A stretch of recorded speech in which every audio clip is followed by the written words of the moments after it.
recall last week we left Joseph hoping for a contact with Pharaoh. Hey, no such luck, Buttercup. It'll be 2 full years before that opportunity comes round again.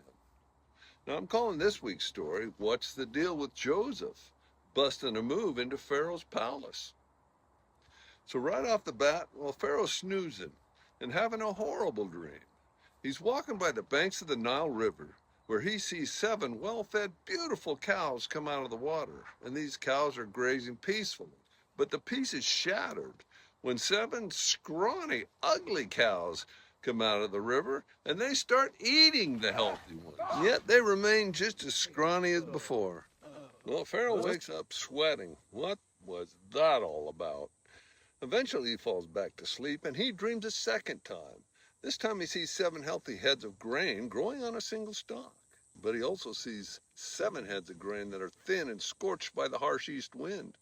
And then, just like the previous dream, well, the thin heads devour the healthy ones.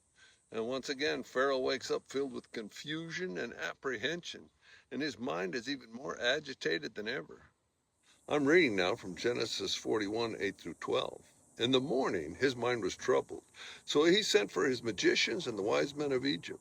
Pharaoh told them his dreams, and no one could interpret them for him. Then the chief cupbearer said to the Pharaoh, "Today I am reminded of my shortcoming. Pharaoh was once angry with his servants, and he imprisoned me and the chief baker in the house of the captain of the guard. And each of us had a dream that same night, and each dream had a meaning of its own. Now a young Hebrew was there, a servant of the captain of the guard. And we told him our dreams, and he interpreted them for us, giving each man the interpretation of his dream." Now intrigued, well, Pharaoh orders that Joseph be brought before him, and Joe finds himself standing before the ruler of Egypt. "I've heard you can interpret dreams," but Joseph, always humble, says, "No, sir, I cannot, but I know a God who can." So Pharaoh lays it all out, filling in Joe on all the gory details, and Joe breaks it all down. Both dreams reflect what God is showing you. The 7 good cows and the 7 healthy heads of grain, well, they represent 7 years of abundance. Then on the other hand, the 7 lean cows and the 7 scorched heads, well, they indicate 7 years of famine. Now look, if God tells you something not once but twice, you better pay attention. Now this is a serious warning delivered by God himself. So Joe tells Pharaoh to find a wise and discerning man who can manage the land effectively. This man should oversee collecting a portion of the harvest during the good years and storing it in preparation for the approaching famine. Now here we are in Genesis 41, 37 through 40. The plan seemed to be good to Pharaoh and all of his officials. So Pharaoh asked them, "Can we find anyone like this man? One in whom the Spirit of God resides?"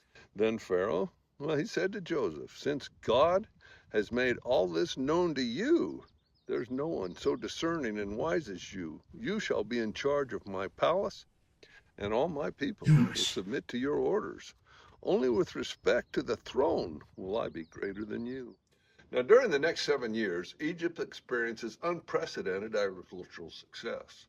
Joe collects and stores surplus grain across the region, amassing an immense supply, so vast it's impractical to keep track of it.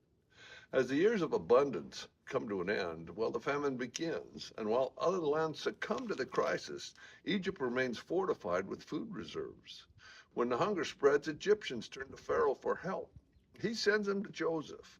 The young leader opens the storehouses and sells the grain, ensuring that the people do not perish from famine, and at the same time, greatly increasing Pharaoh's wealth and power. Now, this 7-year famine not only had a profound impact on the agricultural landscape, but also brought about notable social economic changes. During the famine, many individuals were forced to sell their land to Pharaoh in return for food. Now, this shift in the land ownership, well, that contributed to a centralization of power and resources under Pharaoh's control. As a result, this famine played a pivotal role in reshaping the societal and political structure in Egypt and highlights the complexities of survival and governance during a crisis. It boils down to this: the depth and the impact of any crisis, well, it falls to the man in charge. The problem is that it's not always the wisest person, but it's usually one of the wealthiest. And in a crisis, hey, they tend to get even wealthier. Sound familiar? Well, we hope our leaders are honest, capable, and have our best interests at heart. But face it, humans are all of an evil and sinful nature. And when the going gets tough, it's exceedingly rare to find a leader that puts the people over his own interests. But there is one. He loves his people so completely, he faced horrific torture and a gruesome death to protect them all. Of course, I'm talking about Jesus Christ. Look, if we put our faith in human leaders, we'll eventually pay the price. But Jesus will never abandon us. His promises will always be true, and his love will never falter. Consider this. If this wasn't true, no one would follow him. And Christians have been following him for over 2,000 years. Okay, now back to the farm. The famine worsens, and the people from everywhere are flocking to Egypt. They recognize Joseph as the ear of God and the solution to their dire straits. Cool story, but what's it all about, Alfie?